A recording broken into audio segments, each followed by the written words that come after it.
성락선결교회 주일 예배 오신 성도님들을 주님의 이름으로 환영하고 축복합니다. 이제 부활 주일 예배로 하나님께 영광을 돌리겠습니다. 예배로 초대하시는 주님의 말씀입니다. 하나님은 영이시니 예배하는 자가 영과 진리로 예배할지니라. 예수께서 이르시되 나는 부활이요 생명이니 나를 믿는 자는 죽어도 살겠고 무릇 살아서 나를 믿는 자는 영원히 죽지 아니하리니 이것을 내가 믿느냐. 아멘.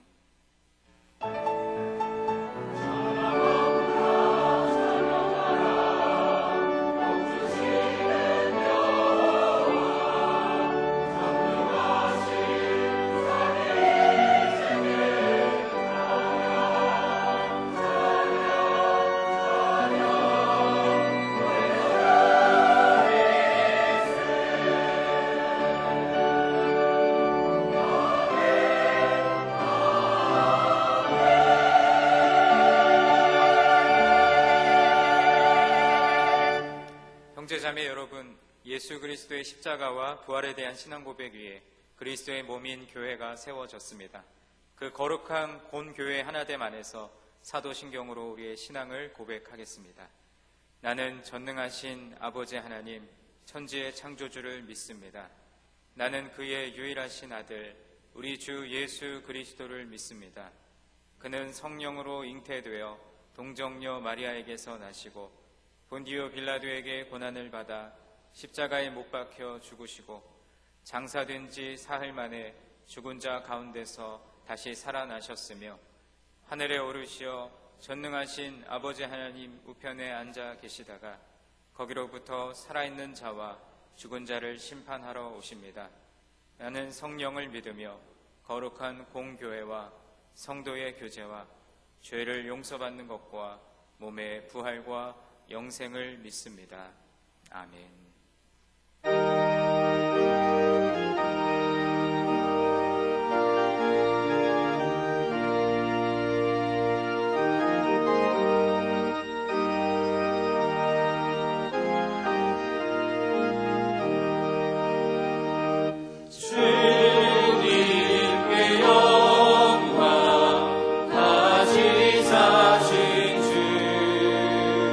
사망 권세 모두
다시 사신 주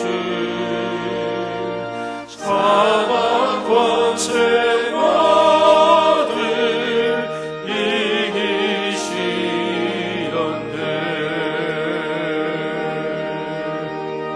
아멘. 다 자리에 앉아 주십시오. 마음을 모아 하나님 앞에 기도 올리겠습니다.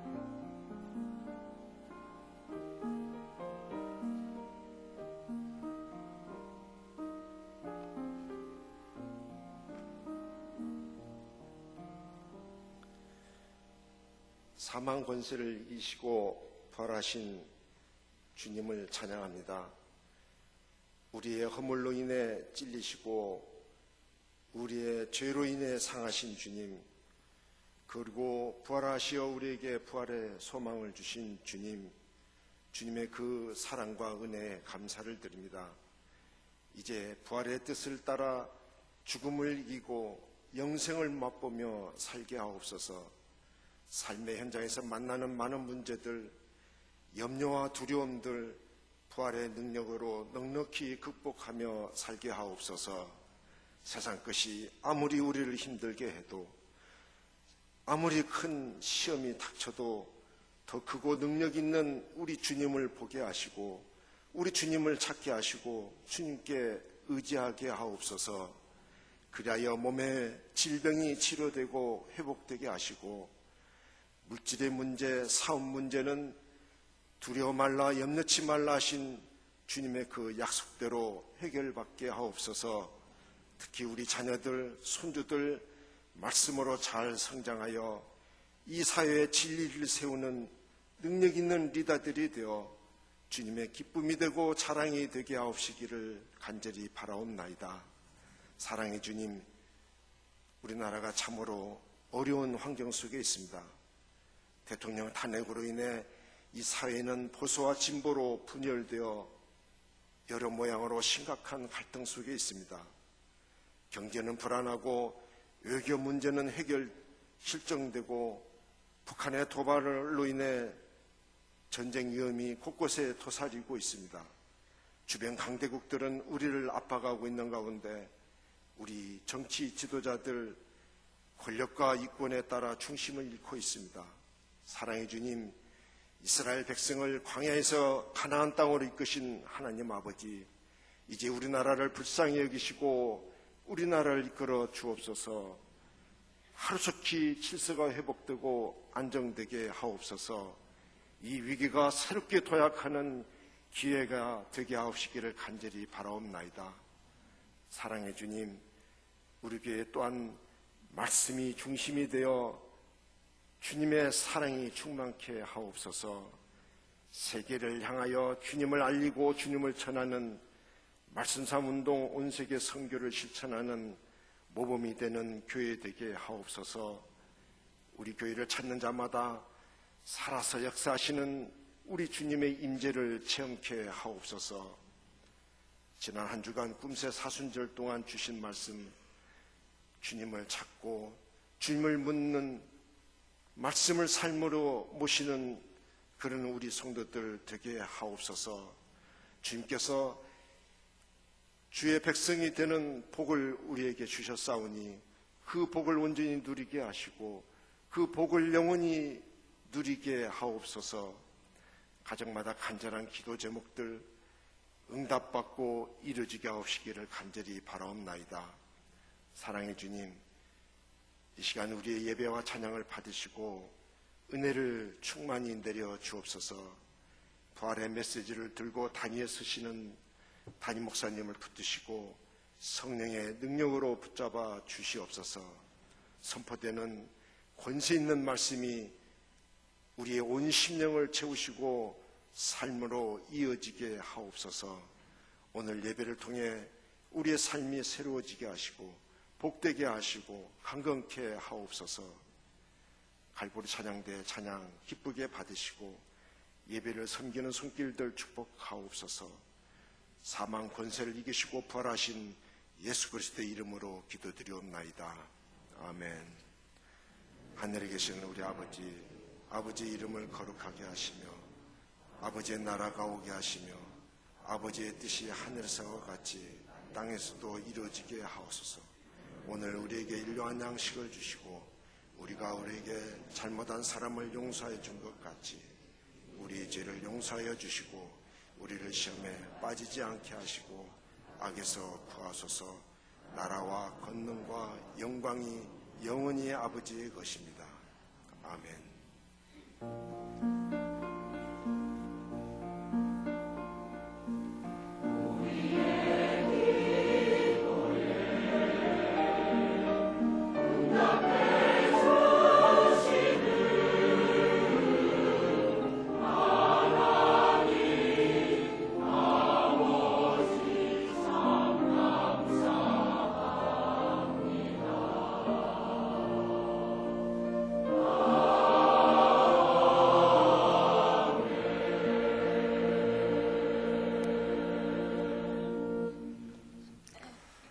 네, 오늘 부활 주일입니다.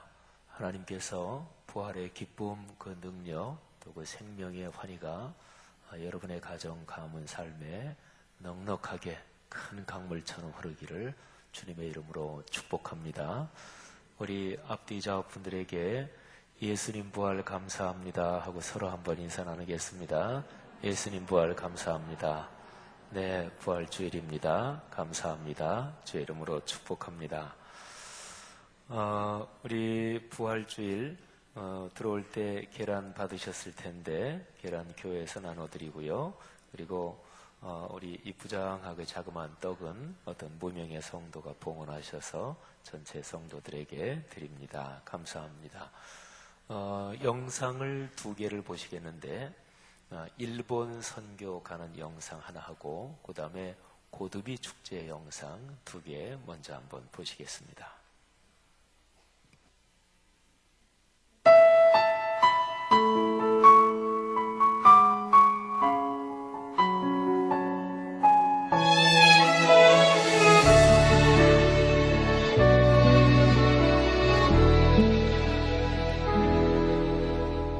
난 주러 왔을 뿐인데 오히려 내가 받고 갑니다. 눈물 닦아주러 왔을 뿐인데 내 눈물만 흘리고 갑니다.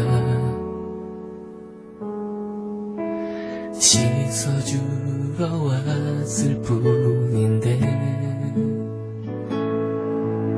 오히려 내가 씻겨졌습니다.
영상 준비해 주신 부서들 한번 격려하겠습니다. 박수 한번 하겠습니다.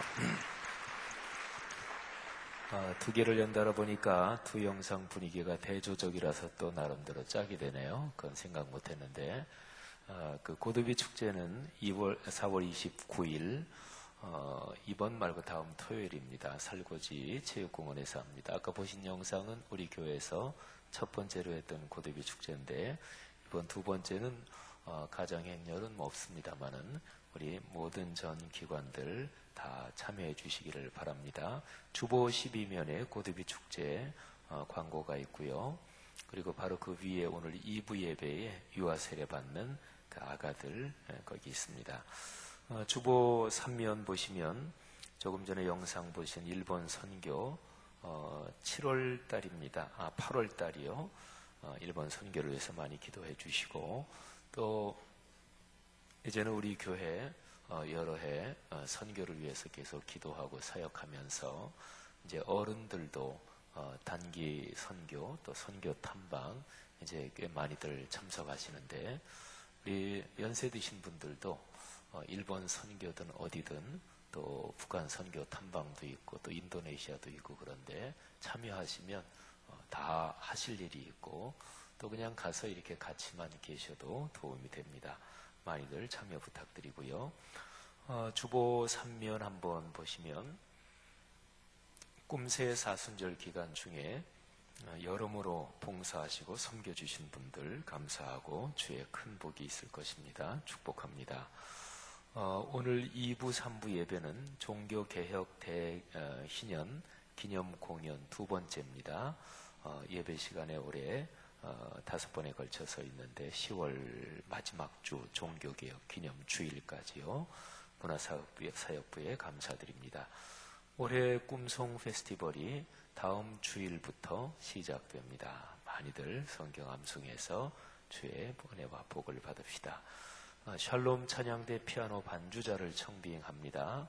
거기에 나온 대로 우리 교회 분들 중에서 또 여기에 자격이 되시는 분들이 있으면 지원해 주셨으면 좋겠습니다. 교구 기관위원회 소식 한번 쭉 보시는데, 남전도의 모임, 또 선교부들 모임, 여전도에서 다음 주일에 건축 헌금을 위한 바자회를 합니다. 많이들 독려해 주시고 또 참여해 주십시오. 더 나눔 사역, 또 교계 교단, 이번 토요일에 중앙지방의 남전도회 앞에 남산 걷기 대회 있습니다. 우리 남전도 회원들 더 많이 참석해서 또 좋은 교제의 시간 되시기를 바랍니다. 목회자 성도 동정 원로 목사님 위해서 기도해 주시고요. 서현덕 안수 집사님께서 전도 폭발 클래식 훈련 참석하십니다. 큰 은혜 있기를 바라고, 또 전도에 관련해서 좋은 지도자로 계속해서 성숙하시기를 바랍니다. 출산하신 가정이 있습니다. 주성민, 이미경 부부, 김윤미, 김경렬 부부, 아들 또 딸 각각 얻으셨는데 크게 축복합니다. 또 할아버지 할머니들 축복합니다. 결혼 소식이 있습니다. 김의창 군 한아름양, 우리 한상팔 안수 집사님, 최순애 권사님 따님이십니다. 네, 우리 부모님 사진도 나오고 하죠. 이번 토요일입니다. 우리 교회 성산홀에서 결혼합니다. 박상진 군 박지은 양, 박병수 집사님, 양인생 집사님 따님이신데요. 또 이번 토요일에 결혼합니다. 우리 대구 쪽인데 또 관련되신 분들 또 참여해서 축복해 주십시오. 나영광군, 우리에게 나성현, 서흥현 집사님 아들이시고 홍성은 양, 또 이번 토요일에 결혼합니다. 또 많이 축복해 주십시오. 고맙습니다. 소천 소식이 있습니다. 오세만 성도님 모친 천정희 권사님, 김기훈 집사님 모친 성봉예 권사님, 또 이지연 성도님 남편이시고, 또 태훈 김희연 성도님 아드님이신 노성호 성도님 또 소천하셔서 장례 치렀습니다. 노성호 성도님, 그 노성호 성도님 장례는 오늘까지인데요. 하나님의 위로 함께 하시기를 바랍니다. 주보 사면 한번 참고하시되, 이제 광고가 조금 부활주일 지나고 나서 좀 더 자세하게 나갈 텐데, 평신도 인문학 독서 모임을 이제 올해 처음 합니다. 우리 성도 여러분들을 대상으로 인문학 독서 모임 하는 게 말씀삼 성경대학교 밑에 기록이 되어 있죠. 참고하시고 시간들 그렇게 내셔서 같이 좋은 신앙서적 읽고 나누었으면 좋겠습니다. 기관 부서 정기 모임 안수 집사님, 권사님 들어올 내외 참고하시고요. 그리고 주보 구면을 보시면 종교개혁 대희년 500주년 기념해서 우리가 올해 하는 게 몇 가지 사역이 있어요. 그 중에 하나가 수요 예배 때 3번 연속으로 말씀으로 돌아가자, 이런 주제로 또 종교개혁의 의미를 살펴보는 그런 시간을 갖습니다. 4월 26일, 5월 3일, 5월 10일인데 많이들 또 동참해 주시기를 바랍니다. 우리 교회에 오셔서 새가족부에서 수료하신 한 분 잠깐 격려하고 축복하겠습니다. 김성래 권사님과 같이 공부하신 김춘자 씨, 자리에서만 한번 잠깐 일어나 주시면, 우리 박수로 환영하겠습니다. 늘 건강하시고 믿음으로 복을 누리시기를 바랍니다. 고맙습니다. 오늘 부활주일인데 하나님의 은혜 넉넉하기를 바라고요. 또 일부에는 루터 공연을 이런저런 사정상 못합니다만은 일부 참석하신 분들 2부나 3부에 루터 공연 한번 또 보셔도 좋을 것 같습니다. 감사합니다. 갈보리 찬양대 찬양 올리겠습니다.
오늘 우리에게 주시는 하나님의 말씀은 누가복음 23장 50절부터 24장 12절 말씀입니다. 공회의원으로 선하고 의로운 요셉이라 하는 사람이 있으니 그들의 결의와 행사에 찬성하지 아니한 자라. 그는 유대인의 동네 아리마대 사람이요 하나님의 나라를 기다리는 자라. 그가 빌라도에게 가서 예수의 시체를 달라 하여 이를 내려 세마포로 싸고 아직 사람을 장사한 일이 없는 바위에 판 무덤에 넣어두니 이날은 준비일이요 안식일이 거의 되었더라. 갈릴리에서 예수와 함께 온 여자들이 뒤를 따라 그 무덤과 그의 시체를 어떻게 두었는지를 보고 돌아가 향품과 향유를 준비하더라. 안식 후 첫날 새벽에 이 여자들이 그 준비한 향품을 가지고 무덤에 가서 돌이 무덤에서 굴려 옮겨진 것을 보고 들어가니 주 예수의 시체가 보이지 아니하더라. 이로 인하여 근심할 때에 문득 찬란한 옷을 입은 두 사람이 곁에 섰는지라. 여자들이 두려워 얼굴을 땅에 대니 두 사람이 이르되 어찌하여 살아있는 자를 죽은 자 가운데서 찾느냐.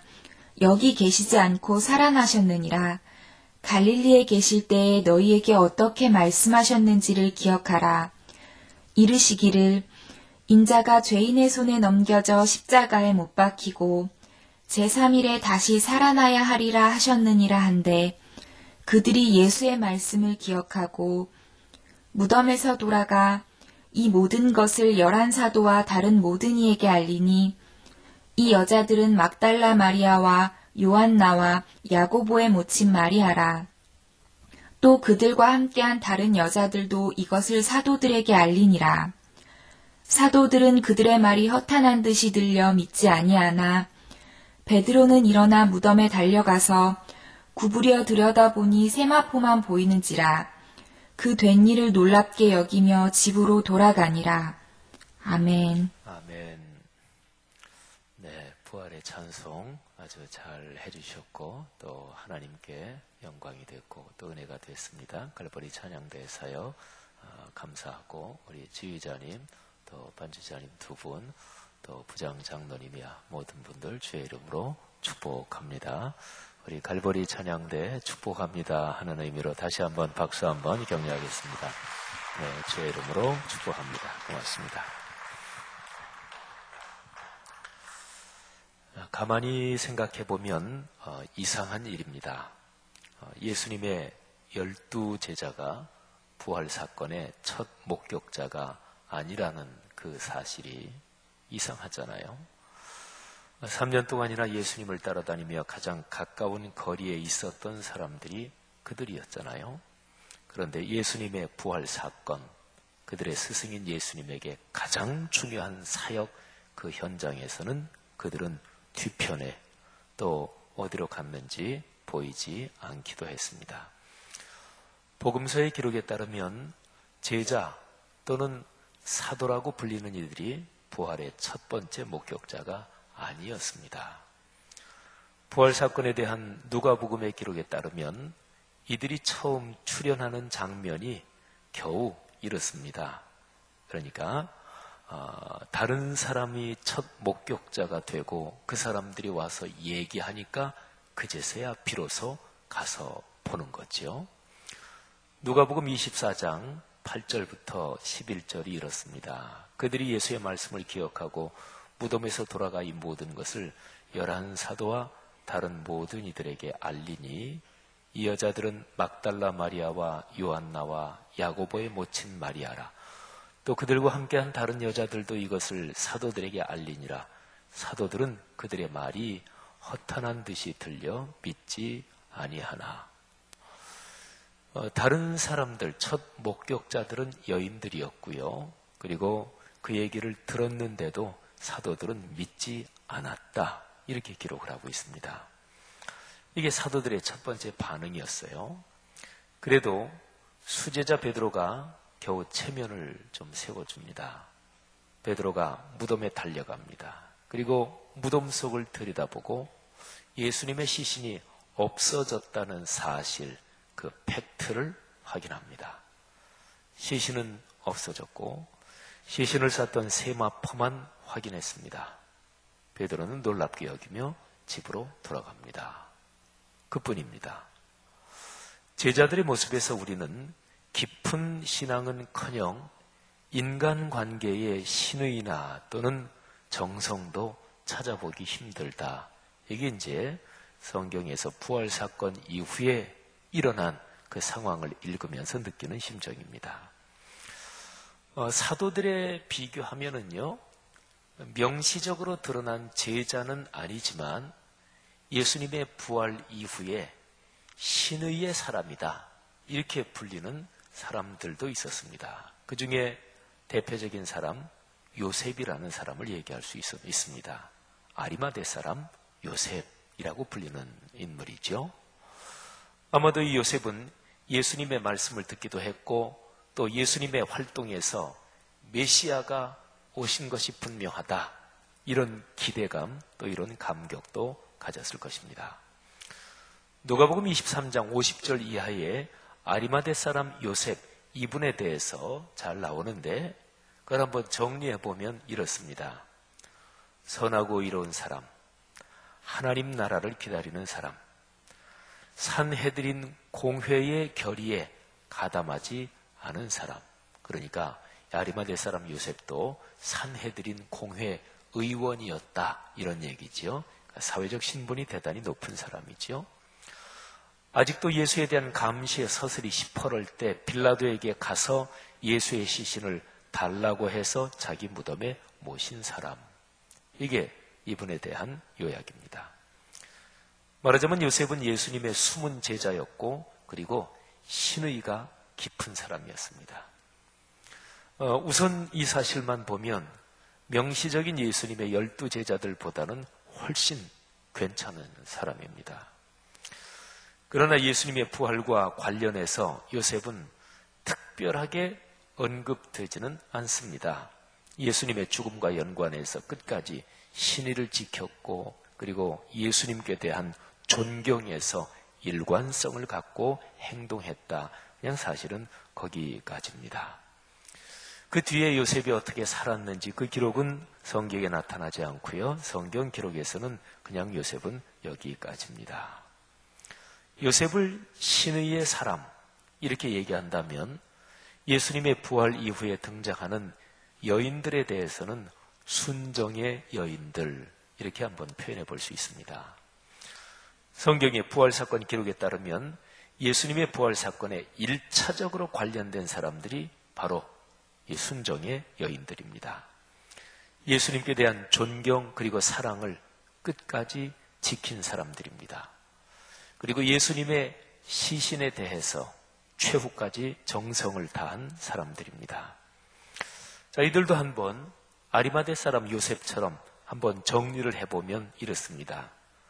갈릴리에서부터 예수님을 따라온 여인들, 예수님을 끝까지 쫓는 사람들, 시신을 확인하고 돌아가 향품을 준비하는 사람들, 아마도 밤새 한숨도 자지 못하고 날이 새기만을 기다렸을 사람들, 아직 다 거치지도 않은 새벽 어둠을 걷어내며 무덤까지 찾아간 여인들, 이렇습니다. 누가복음 24장 10절에 이 순정의 여인들의 이름이 기록이 되어 있어요. 막달라 마리아, 요한나와 야고보의 모친 마리아, 또 그들과 함께한 다른 여인들.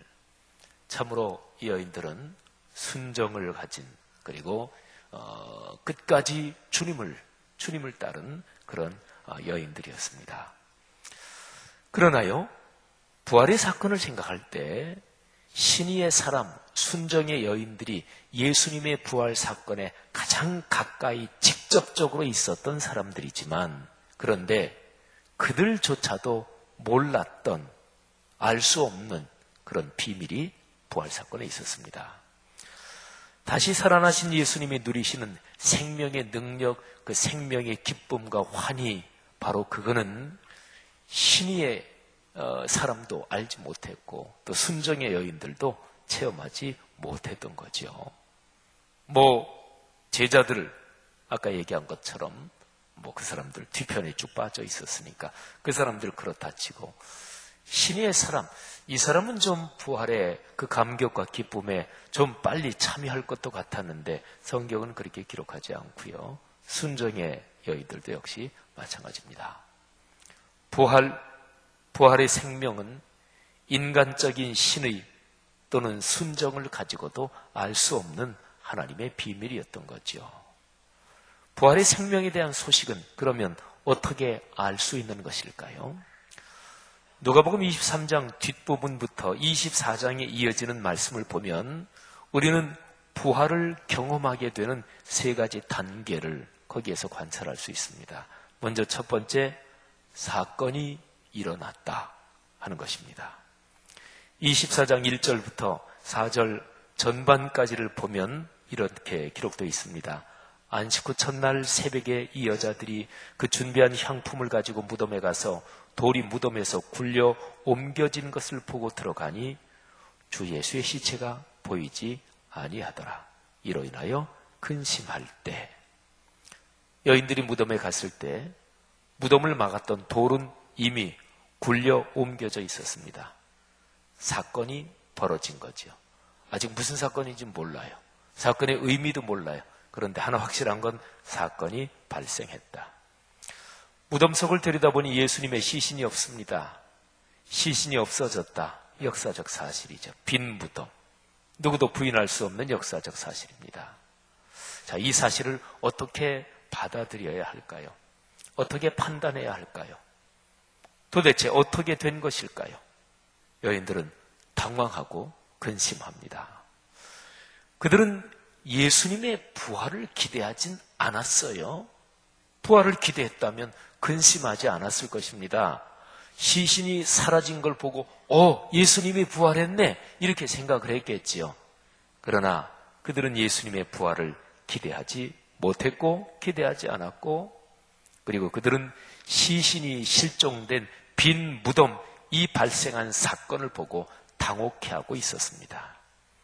자, 두 번째는 의미를 깨닫습니다. 역사적 사실이 기초고 근거입니다. 그런데 그 발생한 사건만 가지고는 부활 사건을 경험할 수 없습니다. 사건, 그리고 발생한 사실, 그 의미가 뭐냐, 이거를 깨달아야 하지요. 24장 4절 후반부터 7절을 제가 읽습니다. 한번 잘 들어보십시오. 이 사건을 천사가 해석해줘요.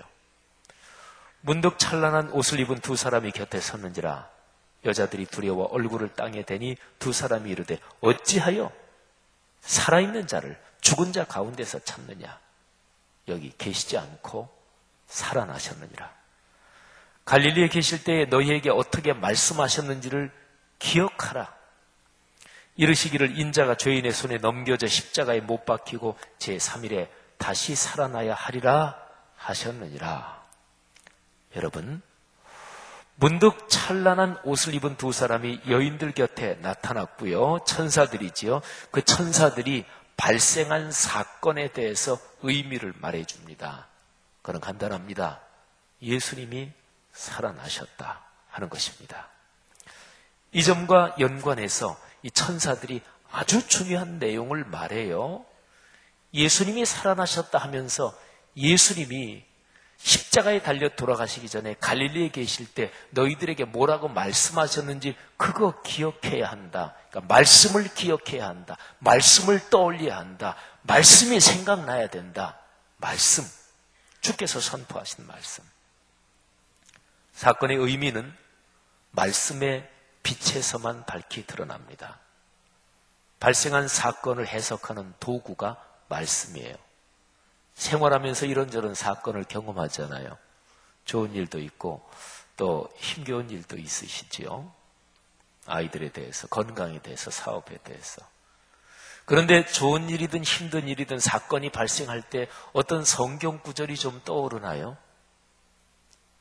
설교 들었던 어떤 내용이 좀 떠오르나요? 그게 떠올라야 말씀의 빛에서 그 사건을 볼 거 아니겠어요? 좋은 일도 마찬가지입니다. 좋은 일이 있을 때 말씀이 떠오르지 않으면 그는 열이면 열 다 자기가 교만해집니다. 내가 잘나서 그렇게 됐다고 생각하는 거죠. 나쁜 일이 있을 때, 안 좋은 일이 있을 때, 누구에게 당한 일이 있을 때 그때 말씀이 떠오르지 않고 설교 내용이 떠오르지 않고 또는 성경 구절이 떠오르지 않으면 열이면 열 다 좌절하고 절망하고 또는 분노하고 원망하고 그렇게 됩니다. 발생한 사건을 하나님의 시각으로 보여주는 게 바로 말씀이 기억되는 거죠.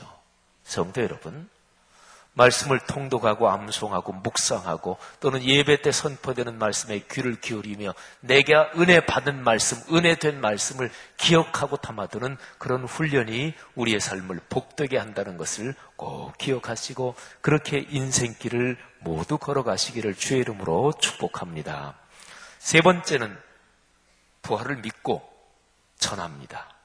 그러니까 첫째가 사건이 발생했다. 두 번째가 의미를 깨닫는다. 세 번째 깨닫고 나서는 그 의미를 가슴에 끌어안고 이제 산다는 거죠. 부활을 믿고 전하며 사는 거죠.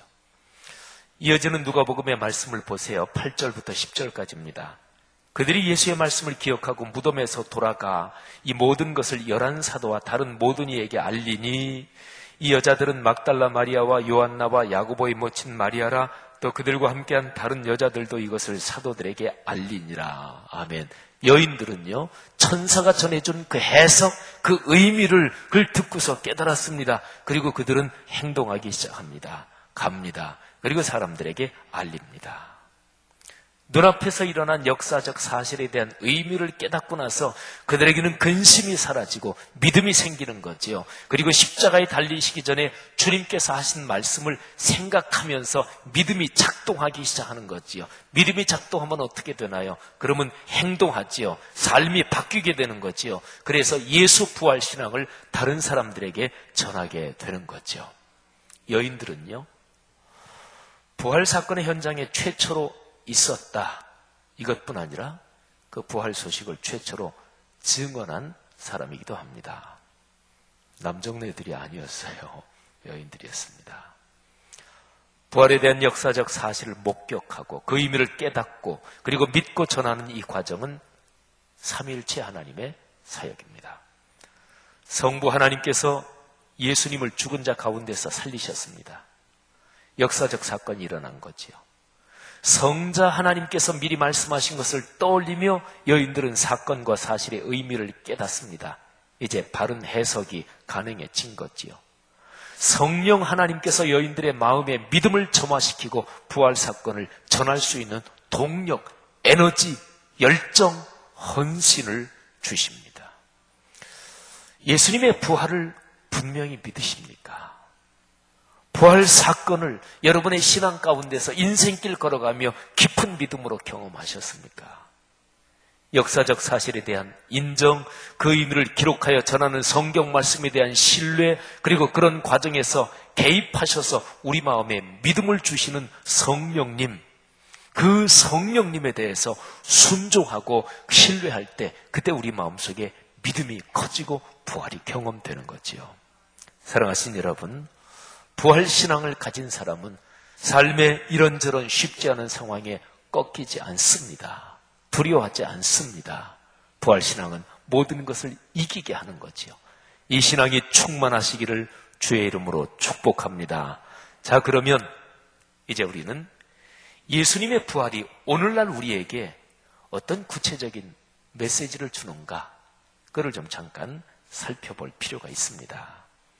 2000년 전에 부활하신 주님, 그 주님은 거룩한 영의 임재로 오늘도 우리와 같이 계십니다. 그러니까 부활의 능력과 감격이 오늘날에도 계속 이어지고 있는 거지요. 그 구체적으로 말하면 뭔가요? 눈이 시리도록 분명한 의미 두 가지가 있습니다. 가장 단순하게 예수님의 부활 사건, 그저 상식적으로 아주 심플하게 보면 무엇보다 먼저 딱 들어오는 단어가 생명이지요. 당연하지요. 죽음에서 부활하셨으니까 다시 생명이 강력하게 작동했다, 그런 거 아니겠어요? 생명. 부활 사건의 첫 번째 의미는 생명입니다. 예수께서 죽음의 권세, 사망의 권세를 이기고 살아나셨습니다. 천사들이 전하잖아요. 어찌하여 살아있는 자를 죽은 자 가운데서 찾느냐. 오늘날 우리가 살아가는 세상에 생명을 위협하고 생명을 경시하는 풍조가 만연해 있습니다.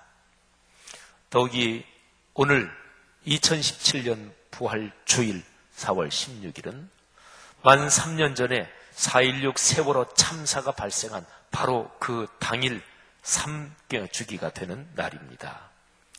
4.16 세월호 참사가 우리 사회 또 이 한반도의 역사에 주는 여러 가지 의미가 있지만 그중에 가장 중요한 거 하나를 말한다면 생명 경시에 대한 하나님의 강한 책망이 거기에 담겨 있다 할 수 있을 것입니다.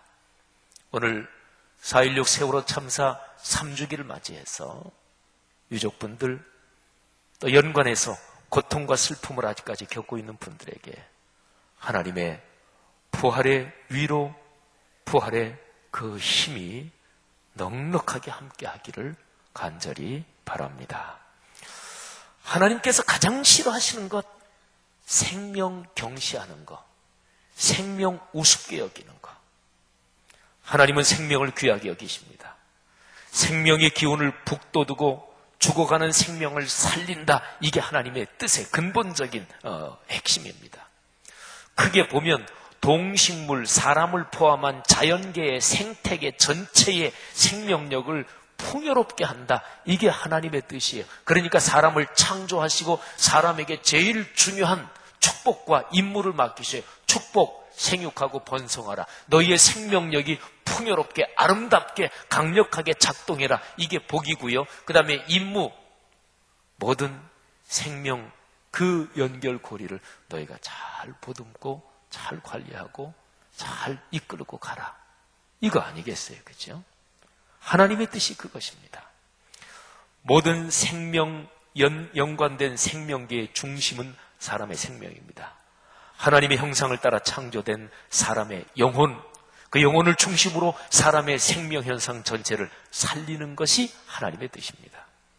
예수님은 바로 이 일을 위해 사람 몸을 입고 세상에 오셨고 이 일을 위해 사역하다가 죽음을 맞으셨고 그리고 이 일을 완성하시려고 다시 살아나신 거죠. 요한복음 10장 10절 그리고 14장 6절 말씀을 한번 들어보십시오. 이 두 구절에서 생명이란 단어에 주목하십시오. 내가 온 것은 양으로 생명을 얻게 하고 더 풍성히 얻게 하려는 것이라. 예수께서 이르시되 내가 곧 길이요 진리요 생명이니 나로 말미암지 않고는 아버지께로 올 자가 없느니라. 아멘. 부활이 오늘날 우리에게 주는 두 번째 의미는 평화입니다. 보십시오. 부활하신 주님께서 가장 먼저 전하신 소식은 평화, 히브리어로 샬롬, 신약성경 헬라어로는 에이레네라고 발음하는데 평화, 평안, 평강이었습니다. 부활하신 주님이 사람들에게 이런저런 여러 상황에서 나타나셔요. 근데 나타나실 때마다 주님은 평안의 인사를 먼저 하십니다. 마태복음 28장, 누가복음 24장, 요한복음 20장 등등의 말씀에서 제가 여러 구절을 낭독해 드릴 텐데 평안 또는 평강, 이 평화라는 이 단어에 귀를 기울이시면서 한번 들어보십시오. 예수께서 그들을 만나 이르시되 평안하냐, 평안하냐 하시거늘 여자들이 나아가 그 발을 붙잡고 경배하니. 이 말을 할 때 예수께서 친히 그들 가운데 서서 이르시되 너희에게 평강이 있을지어다 하시니. 또 다른 구절입니다. 이날 곧 안식 후 첫날 저녁 때 제자들이 유대인들을 두려워하여 모인 곳에 문들을 닫았더니 예수께서 오사 가운데 서서 이르시되 너희에게 평강이 있을지어다. 여드레를 지나서 제자들이 다시 집안에 있을 때에 도마도 함께 있고 문들이 닫혔는데 예수께서 오사 가운데 서서 이르시되 너희에게 평강이 있을지어다. 제가 이 사복음서에서 여기저기에서 골라서 읽었습니다. 진짜 원하는 게 뭔가요? 진짜 원하는 게 돈입니까? 그럼 돈만 있으면 다른 거 아무것도 없어도 돼요? 돈만 있으면 밤잠을 계속 못 자고 번민과 근심 중에 죽을 것 같은 분노와 그냥 절망 중에 있어도 돼요? 그건 아니잖아요. 그죠? 건강 또는 하나하나 다 그렇게 놓고 따져보세요. 그러니까 진짜로 원하는 게 뭐예요? 제일 중요한 게 뭐예요? 그거는 평강, 평화? 바로 그것입니다. 그래서 신구약 성경 전체적으로 제일 중요한 게 하나님이 다스리신다, 만군의 주님이시다, 신약 성경의 언어로는 하나님의 나라인데 그 가장 궁극적인 최종 목표가 평화, 이런 거지요. 평화입니다. 제가 쓴 책에 제가 이렇게 사인을 해줄 때 제가 자주 쓰는 표현이 그겁니다. 사랑과 평화의 나라로. 그렇습니다. 기독교의 제일 중요한 메시지에서 핵심이 사랑, 이렇게 얘기하잖아요. 사랑이 있어야 평화가 가능하고, 그리고 평화로서 사랑이 더 강력하게 자라게 되고, 하여튼 목적지는 평화입니다. 예수님의 부활이 동력으로 살아 움직이는 곳에 전쟁과 갈등이 그치고 그리고 평화가 옵니다. 부활하신 그분이 평화의 주님이십니다. 갈등과 싸움을 일으키는 것은 사탄의 세력입니다. 그 사탄의 세력은 예수님의 부활로 이미 무장 해제되었습니다. 사탄은 계속해서 찝쩍거릴 겁니다. 그러나 그들은 결정적으로 꺾였습니다. 주님이 이기셨습니다. 주님이 당신을 희생하셔서 평화의 위대한 힘을 보이신 거지요. 그래서 주님이 계신 곳에 평화가 있는 거예요. 아니, 더 근본적으로 얘기하면 주님 자신이 평화이십니다. 여러분, 부활의 오늘날에 주는 두 가지 메시지, 생명, 평화, 이것은 뗄 수 없이 서로 연결되어 있습니다. 평화, 이 평화가 생명의 기운을 북돋우고 생명을 더 막 살리는 거죠. 또 생명은 이 평화의 정원에서 자라고 피어나는 거죠. 오늘날 이 세상에 그리스도인과 교회가 해야 할 일들 가운데 가장 핵심적인 것이 부활의 복음을 전하는 것이지요. 그런데 이 복음이 들어가는 곳마다 생명의 기운이 가득하고 또 평화가 강처럼 넘쳐 흐르게 될 것입니다. 오늘날 세상에서 가장 절실한 것, 생명 경시당하는 이런 슬프고 야만스러운 시대에 생명의 복음을 전하며 사시기를 바랍니다. 또 갈등, 싸움, 이기심으로, 소집단 이기주의로 얼룩진 오늘날의 이 세상, 또는 사회 역사적으로 남북이 대립하고 동북아시아에서 일본이 중국과 일본이 한국과 또 미국이 중국과 또는 러시아가 또는 중동, 아프리카 여러 군데서 이런저런 수많은 일로 서로 대립하고 갈등하고 싸우는 이 세상에 하나님의 평화가 절실하게 필요하잖아요. 생명평화, 너무나 광범위하게 제가 설교의 결론을 맺는지 모르겠습니다만은, 그러면 여러분 자신이 한번 내 삶에서 생명을 북돋우는 게 무엇인가? 지금 내가 누구하고 싸우고 있나? 내 삶의 평화는 어떤 의미인가? 여러분의 몫으로 여러분이 묵상하셔야 할 것입니다. 오늘날의 교회 공동체가 세상의 희망인 이유는 생명과 평화를 끌어안고 살아가는 바로 여기에 있는 거죠. 성도 여러분의 삶 속에 예수님의 부활이 주는 이 놀라운 복이 늘 넘치고 넉넉하게 누리시고 그리고 다른 사람에게 나누시기를 주님의 이름으로 축복합니다. 기도하겠습니다. 오늘 들은 말씀 우리의 영혼과 가슴에 끌어안고 한번 이 시간 진지하게 기도합시다. 아까 제가 설교 마지막 부분에서 질문을 드린 것처럼 진짜 원하는 게 무엇입니까? 최종적인 목표가 무엇입니까? 사랑과 평화를 구하고 생명과 평화를 구하는 기도를 드리시고, 그리고 우리가 살아가면서 필요한 경제력, 건강, 내 자녀가 사회적으로 잘 성취하는 것, 자녀들이 공부해서 상급학교에 진학하고 또 취직하고 결혼하고 출산하고 이 모든 게 최종 목적지 평화, 생명, 사랑 여기에 걸리는지, 여기를 향하고 있는지 그거를 점검해야 합니다. 돈이 필요한 것이고 또 좋은 것이기도 하고요. 하지만 방향을 잃으면 우리를 망치는 흉기가 됩니다. 건강 참 필요하죠. 건강해야 좋죠. 건강 방향이 없이 건강한 거는 필시 우리를 타락하게 만드는 상황으로 이끌고 가잖아요. 사회적인 성취요. 대표적으로 망가진 사람들은 다 사회적으로 대단한 사람들이었습니다. 근데 사회적인 성취 자체가 목표가 되면 그건 반드시 망가집니다. 절대 권력은 절대 망한다 그랬잖아요. 모든 것은 궁극적인 방향이 목표 지점이 평화. 모든 생명을 아름답게 만드는 일. 그리고 예수께서 새 계명을 너에게 주신다 말씀하시면서 얘기하신 서로 사랑하라. 생명과 평화, 그로서 이루어지는 사랑의 나라, 이게 최종 목적지죠. 여러분의 가정 가문이 그렇게 복 받으시기를 바랍니다. 여러분의 아들, 딸, 손녀, 손자, 손녀들이 예수님 재림하실 때까지 그런 가문으로 복이 이어지기를 바랍니다. 우리 제목을 붙들고 다 같이 주님 앞에 통성으로 기도하겠습니다. 하나님 아버지, 은혜를 감사합니다. 오늘 말씀 듣고 생명과 평화의 복음, 예수 부활의 이 귀한 뜻이 우리의 삶에 이루어지기를 간절히 다시 한번 간구합니다. 하나님 아버지, 생명을 끌어안지 못하고 또는 평화의 우리를 위해 헌신하지 못한 우리의 죄를 용서해 주옵소서. 하나님 사랑으로 하나님의 나라가 이루어지게 도와주옵소서. 하나님 오늘 2017년 부활주일, 특별히 오늘 세월호 4.16 참사 3주기 그 날짜와 정확하게 겹치는 날이기도 합니다.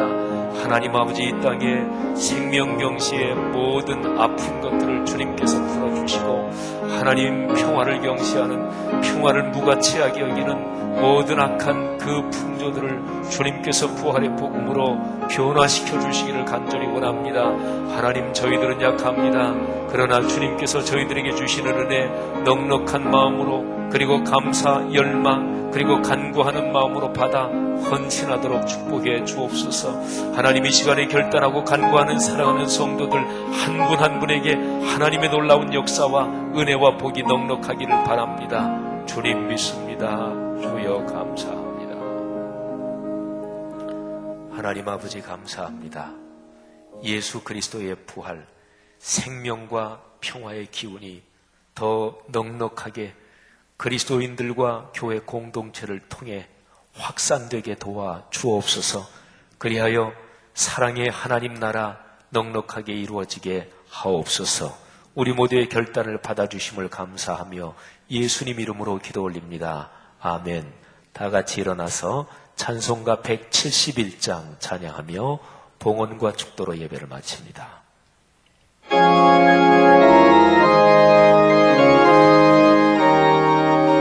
마음을 다해 찬양합니다. 주 하나님 복생자 예수 날 위하여 오시었네. 내 모든 죄 사하시려고 십자가 지셨으나 다시 사셨네. 사랑의 신주 나의 참된 소망 두려움이 사라지네.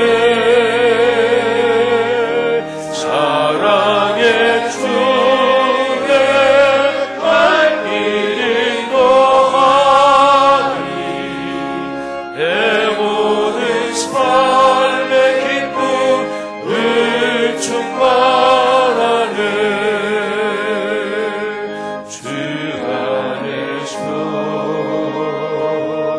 모든 나누리 기뻐하며 찬양하리. 가슴 속에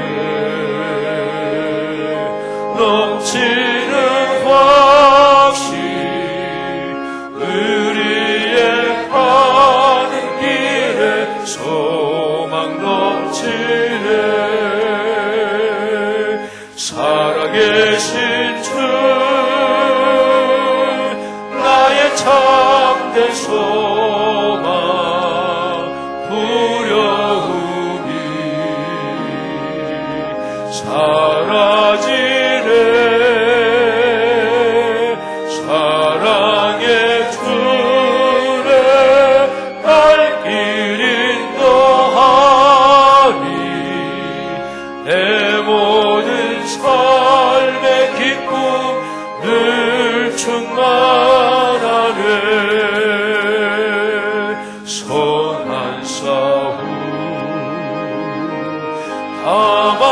후에 우리 주님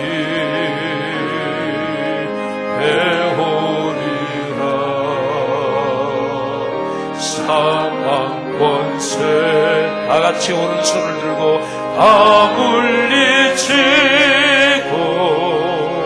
주님이 다스리니 영광 넘치네. 아멘. 살아계신 주 나의 참된 소망 두려움이 사라지네.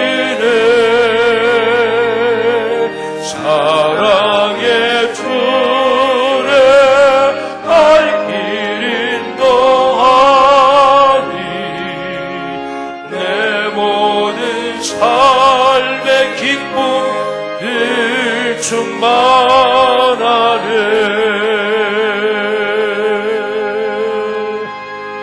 아멘, 아멘. 주님, 기독교 신앙의 그야말로 심장이요 핵심 가치인 예수 그리스도의 십자가의 죽으심, 그리고 그의 필수적으로 이어지는 부활의 위대한 메시지, 오늘 이 아침에 묵상했습니다. 하나님, 그렇게 살겠습니다. 부활의 그 능력 없이 신앙생활하면 제 아무리 오래 생활해도 종교적 습관만 들 뿐, 제 아무리 많은 봉사를 해도 자기 만족 그리고 자기 과시가 속에서 나도 모르게 자랄 뿐, 예수 생명에 있는 이 부활의 감격은 이해할 수 없거늘 오 주여, 부활 신앙을 주옵소서. 같이 예수를 믿는 우리의 주변에서 예수 믿는 사람이 생각해도 저 사람 바보 같아, 이런저런 거 다 버리고 선교지로 떠나는 사람, 이런저런 자기 자존심 다 내려놓고 겸허하게 진짜로 한 사람도 봐주지 않고 알아주지 않아도 묵묵하게 봉사하시는 분들, 그분들 속에 그분들 마음에 품고 있는 부활의 생명, 그 기쁨, 그걸 알지 못하는 사람이 어떻게 이해하겠습니까? 하나님, 종교인으로 인생을 마치지 않게 하옵소서. 부활의 신앙, 그 감격 깨달아 예수 신앙, 부활 신앙으로 살게 하옵소서. 아버지, 그런 간구와 그런 간절한 마음을 가지고 이 시간에 우리가 드리는 헌금에 우리 자신을 또 헌신합니다.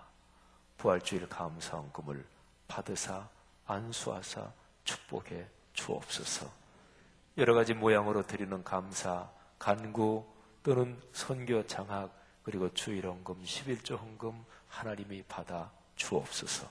성도들의 삶에 주께서 두 손 들어 축사하시고 안수하여 축복하시고, 지금 이 시간에 병 중에 고통당하는 자, 여기에 있든지 집에 있든지 요양원에 있든지 병원에 있든지 부활하신 주 예수 그리스도의 못자국난 손으로 안수해 주옵소서.